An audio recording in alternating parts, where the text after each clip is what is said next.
नमस्कार। आप सभी को थोड़ा इंतज़ार करते हैं ताकि लोग जुड़ जाएं। प्लीज़ जो भी वीडियो को देखें वो कृपया शेयर भी करते रहें ताकि हम जो भी आज बात करने जा रहे हैं वो बात बाकी लोगों तक भी पहुंच सके, आप सभी के सहयोग से, आप सभी के माध्यम से। देखिए, अभी मार्च का महीना चल रहा है और मार्च के महीने को रेयर जो ब्लड डिसऑर्डर होते हैं, जो रक्त विकार, जो रक्त से जुड़ी हुई लाइलाज बीमारियां होती हैं, उनकी जागरूकता को लेके बहुत अहम माना जाता है। एक अवेयरनेस मंथ होता है, जागरूक महीना होता है, लोगों को जागरूक करने का। लाइलाज बीमारियों से जो जो होती हैं, ब्लड से जुड़ी हुई उन बीमारियों से लोगों को जागरूक कर उनकी बारे में बताया जाए लोगों को।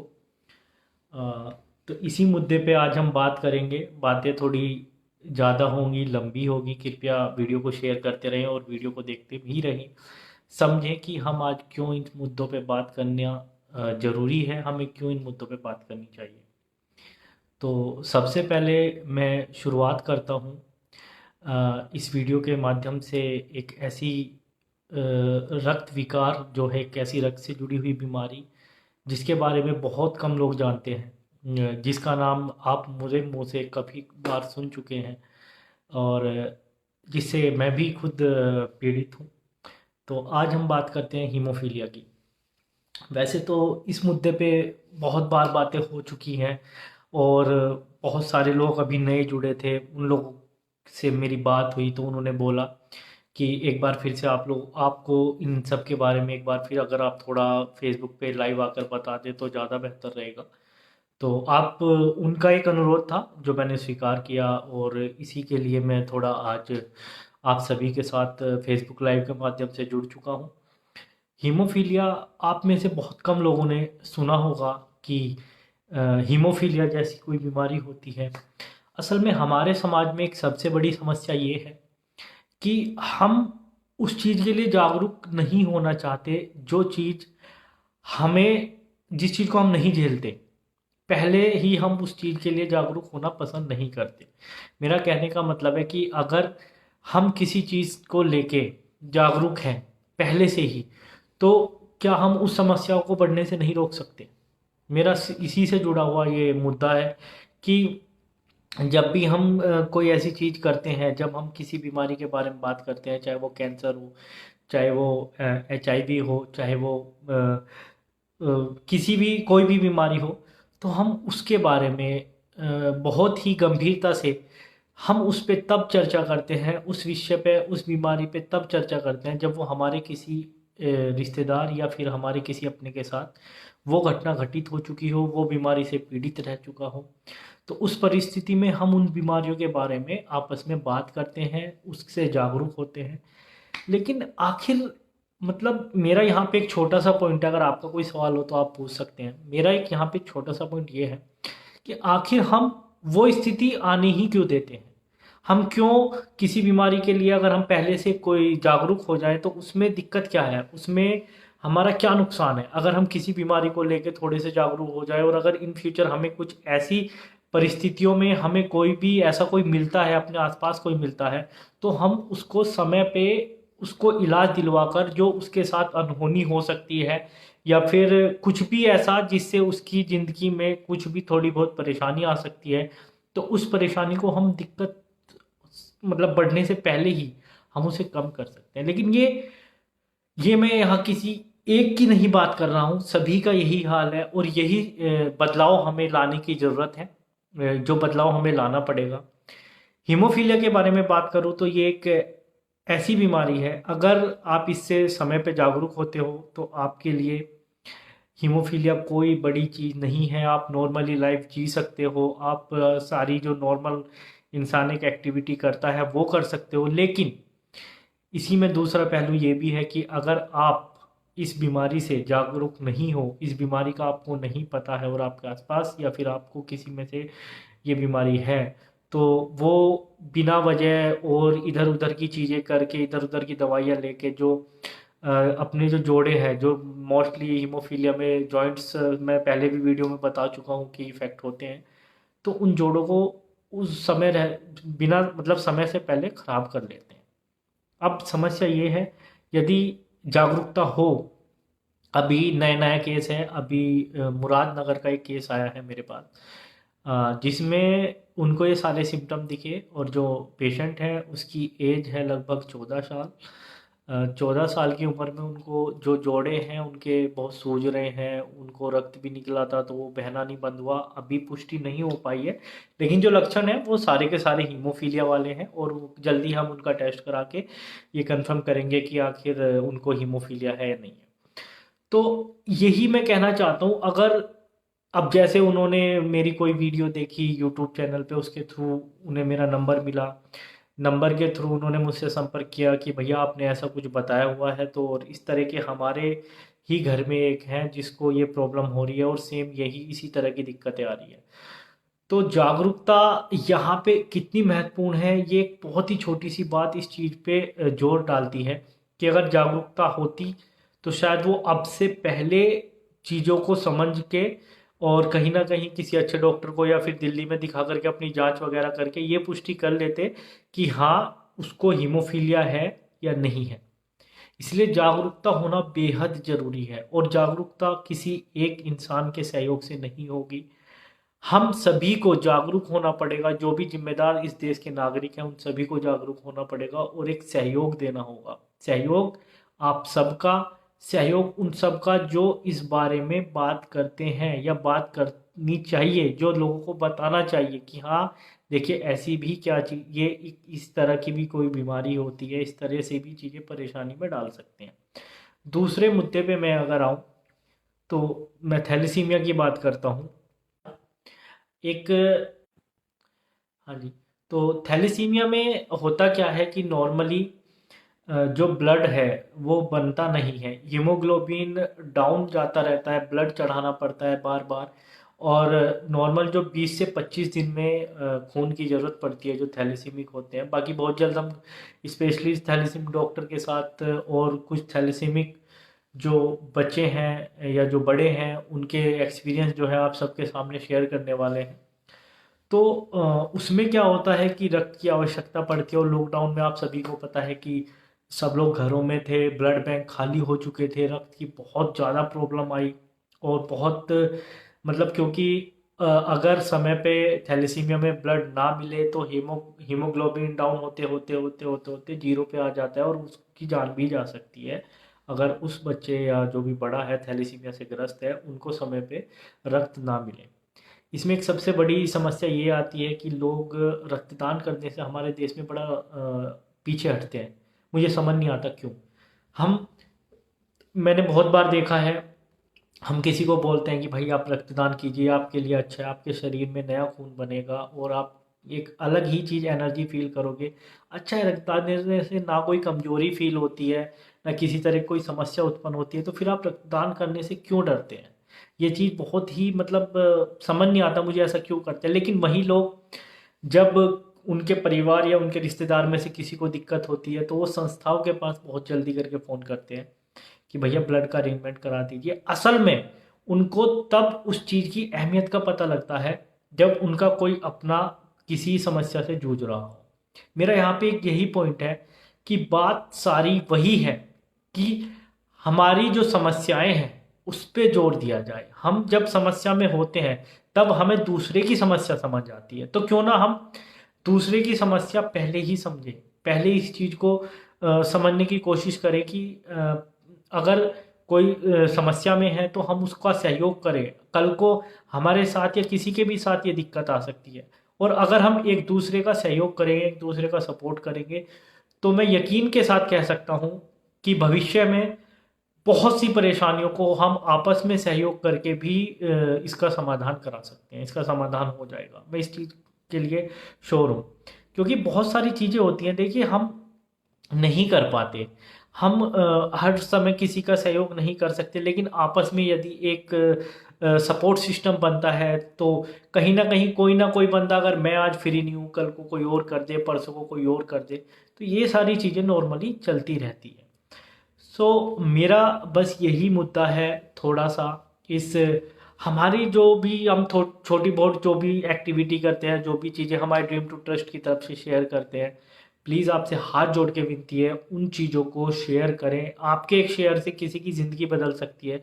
आपके एक शेयर से किसी के साथ अगर कोई समस्या है तो वो समस्या का समाधान हो सकता है, क्योंकि आपको सिर्फ एक बटन पे क्लिक करना है शेयर पे, और कहीं ना कहीं उस शेयर की के वजह से कोई ऐसा ये वीडियो कोई ऐसा देख ले जो ज़रूरतमंद हो, जो हमसे संपर्क कर सके, या हमनी कोई और जो संस्थाएं हैं उनसे संपर्क कर सके, लेकिन एटलीस्ट उन लोगों को ये पता हो कि हाँ असल में समस्या क्या है, तभी वो उसका समय पे और पूरा अच्छे तरीके से इलाज करा पाएंगे। जब उन्हें यही नहीं पता होगा कि समस्या क्या है, तो फिर वो इलाज उस चीज़ का इधर उधर पता नहीं किस किस को दिखा के बिना जानकारी के, आधी अधूरी जानकारी के कराएंगे, जिससे उनके जीवन पे, उनके स्वास्थ्य पे, उनके शरीर पे उसका इफेक्ट पड़ेगा और समय से पहले बहुत सारी परेशानियों का सामना उन्हें करना पड़ सकता है।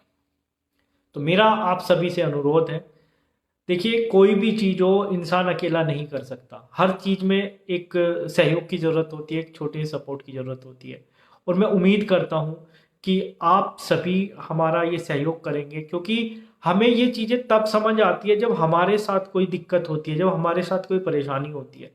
लेकिन मैं एक ही अनुरोध करता हूँ कि क्यों हम जागरूक होकर क्यों ना उन समस्याओं को, उन चीज़ों को पहले ही हम समय से पहले हम जानकर और सहयोग कर दे, तो उसमें क्या दिक्कत है भाई। किसी को अगर समय से पहले कोई चीज़ मिल मिल रही है, अगर हम कोई भी चीज़, अगर हमें समय से पहले किसी भी बीमारी के बारे में पता है, इन फ्यूचर कल को भगवान ना करे मेरे घर में किसी को भी होती है, तो एटलीस्ट मैं समय पे उसी समय उस चीज़ के बारे में उन्हें बता तो पाऊंगा कि भाई आप ये बीमारी है, इसका ये इलाज है, और ये इलाज वहाँ पे होगा, और आप अब ज़्यादा टेंशन मत लीजिए, ये ऐसी कोई घबराने वाली बात नहीं है।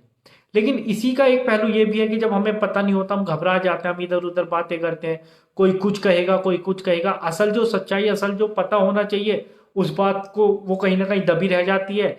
इधर उधर इलाज कराने से, उल्टी सीधी दवाइयाँ खाने से और भी सारी प्रॉब्लम आ जाती है। तो ये सारी चीज़ें छोड़ करके क्यों ना हम एक छोटी सी एक ऐसा एक कुछ करें कि जिससे हर कोई जागरूक हो सके। सारा मुद्दा तो जागरूकता है का है।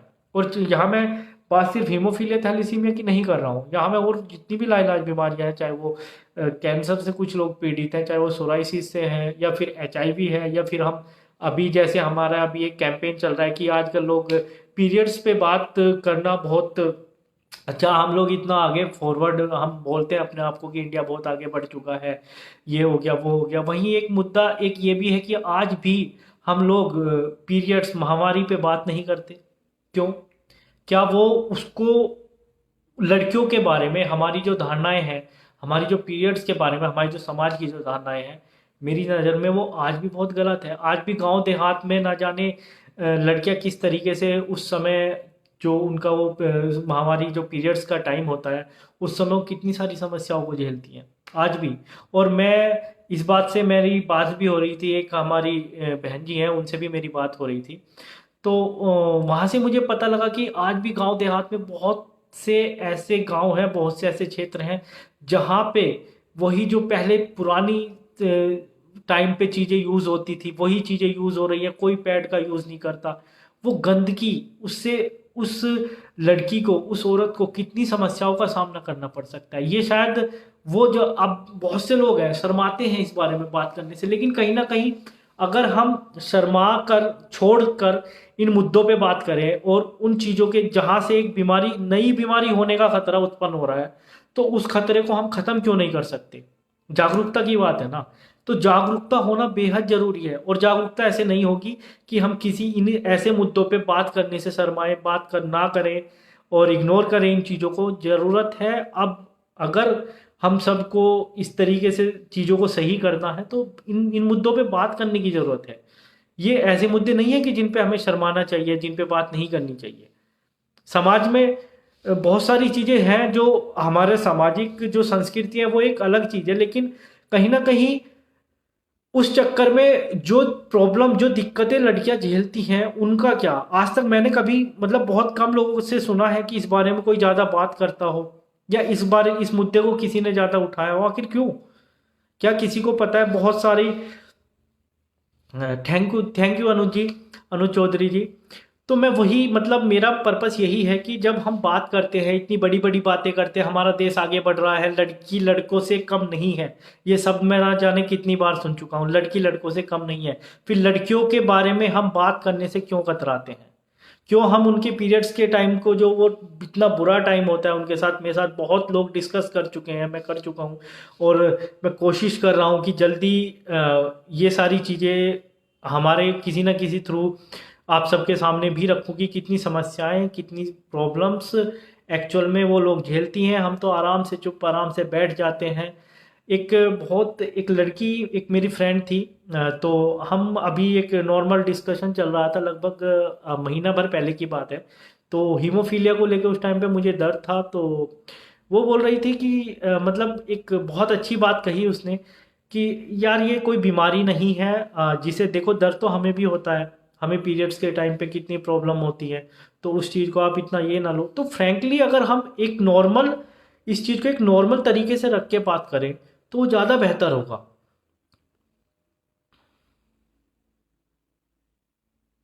बिल्कुल बिल्कुल बिल्कुल सही कहा अनुज जी। बिल्कुल सही बात है। देखिए आज भी हम लोग इस मुद्दे पे बात ही नहीं करते हैं, सबसे बड़ी बात है आज हम इस मुद्दे पे बात नहीं करते और वैसे कहते हैं 21वीं सदी चल रही है। मैं वही कह रहा हूँ, मैं एक बार फिर से रिपीट करूंगा कि जब लड़की लड़कों से कम नहीं है तो लड़कियों की प्रॉब्लम पे हम बात करने से क्यों कतराते हैं? क्यों उस समस्या को हम नहीं समान, अब मैंने देखा है बहुत सी जगह कि जब लड़कियों को पीरियड होते हैं उनको अलग रख, मतलब मैं मूवी की बात नहीं बता रहा हूँ, ये रियलिटी की बात बता रहा हूँ। टॉयलेट मूवी में ये दिखाया भी गया था और वो कहीं ना कहीं सही भी था कि उनको अलग रख दिया जाता है, उनको मतलब पूजा नहीं करने देते। ये ठीक है, ये हमारी संस्कृति है, सारा कुछ है, लेकिन क्या असल में आप कितने लोगों को पता होगा? बहुत से लोग कहेंगे कि मैं ऐसे कैसे बात कर रहा हूँ, बहुत से लोग मुझे पता है कहेंगे, मुझे मैसेज भी आया था जब मैंने अभी 3-4 दिन पहले एक पोस्ट डाली थी पीरियड्स को लेके, तो उस पर भी कहा था अरे भाई तू इस पे बात कर रहा है, ये वो हमारा समाज ऐसे वो नहीं देता, ये अलग चीज हो गई। भाई क्यों ऐसी सोच है ही क्यों? फिर आप ये कहना छोड़ दो कि लड़की लड़कों के बराबर हैं, फिर आप ये कहना छोड़ दो कि लड़के और लड़कियों में कोई भेदभाव नहीं रहा, आज हम 21वीं सदी में हैं, फिर आप ये सब भी कहना छोड़ दो। अगर आप मुझे ये बता रहे हो कि आपको पीरियड्स पे बात नहीं करनी चाहिए तो फिर आप वो भी कहना छोड़ दो, फिर आप कहो कि जो है बस लड़के ही हैं, लड़की कुछ नहीं है। फिर आप इस मुद्दे पे बात करो ना सीधे आके, वो मुद्दा फिर उठाई क्यों रहे हो? मतलब अजीब ही बात है। क्या आपको पता है कि वो उन 4-5 दिनों में कितने दर्द से जूझती हैं, और ऊपर से उनके साथ जो काफ़ी जगह उनके साथ जिस तरीके की बिहेवियर होता है, जो उनके साथ होता है, क्या उस चीज़ से आप वंचित हो? मेंटली आप किस मतलब एक होता है फिजिकली कोई हर्ट है, उसे ऊपर से आप मेंटली भी टॉर्चर कर रहे हो। होता है, बहुत जगह होता है। आज भी हमारा कहने के लिए है, लेकिन आज भी बहुत सारे गांव देहात ऐसे हैं जहाँ पे ये चीज़ें होती हैं, जहाँ पे इन सब चीज़ों की मान्यताएं हैं, जहाँ पे आज भी पैड्स की जगह कपड़ों का यूज़ किया जाता है, उस कपड़े में की वजह से न जाने कितने इन्फेक्शन होने के चांसेस रहते हैं, और ये डॉक्टर भी बताते हैं। तो आखिर क्यों? मैं देख रहा था, बहुत अच्छा लगा, एक हमारी मेरठ की हैं उर्वशी चौधरी जी हैं, एडवोकेट हैं, सर्वोदय संस्था की तरफ से उन्होंने लॉकडाउन के दौरान बहुत अच्छा इनिशिएटिव था कि उन्होंने जो आ जा रहा था उनके लिए पैड्स डिस्ट्रीब्यूट किए थे। मैं सैल्यूट है, ये चीज़ें होनी चाहिए, और ये चीज़ें छुपा के नहीं। मेरे अकॉर्डिंग तो मतलब इस चीज़ में शर्म किस बात की? क्या कुछ ऐस इसमें क्या गलत है? मुझे समझ नहीं आता इसमें है क्या गलत। अगर हम इसके बारे में बात कर लेंगे और कुछ लोग इससे जागरूक हो जाएंगे तो उसमें दिक्कत क्या है? कुछ कुछ बहनें, कुछ परिवार तो आज भी जागरूक नहीं है कि उन्हें असल में इस समय क्या यूज़ करना चाहिए, किस तरीके से वो सारी चीज़ें करनी चाहिए। मेरे एक डॉक्टर हैं एक फरीदाबाद में, उनसे भी इस बारे में बात हुई थी, और उन्होंने बोला कि 90 से 95% लोग आज भी, जो लड़कियां हैं जो गांव देहात की, वो इन प्रॉब्लम से जूझती हैं, लड़ती हैं वो इन सब चीज़ों से।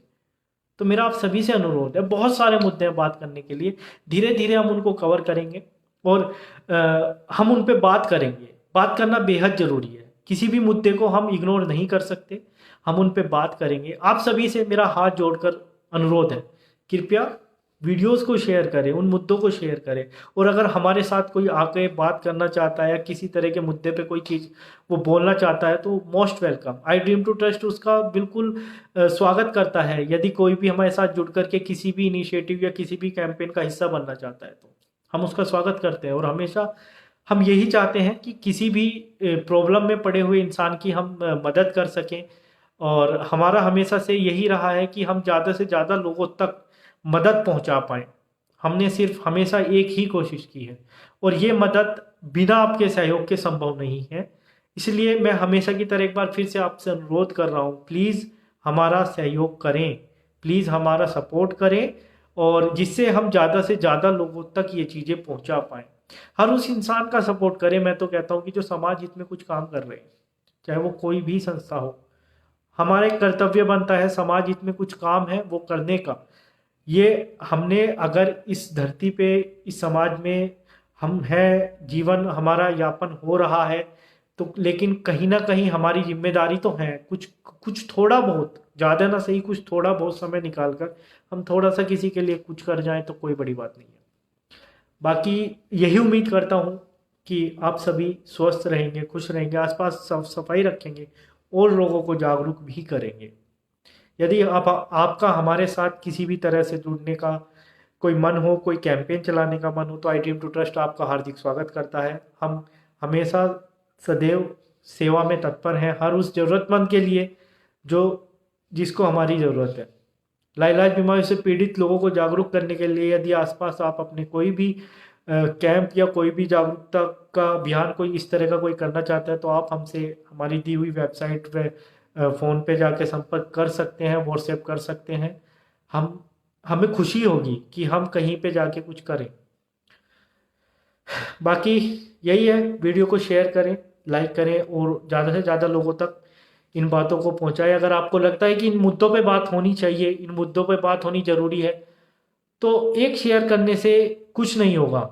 बस एक आपका एक शेयर करने से हो सकता है कोई जागरूक हो जाए, हो सकता है किसी कुछ मदद हो जाए। तो शेयर ज़रूर करें, हमारा साथ दें इस अभियान में, इस जागरूकता अभियान में हमारा साथ दें और लोगों को जागरूक करने के लिए आप भी थोड़ा आगे आएँ, हमारी मदद करें। धन्यवाद।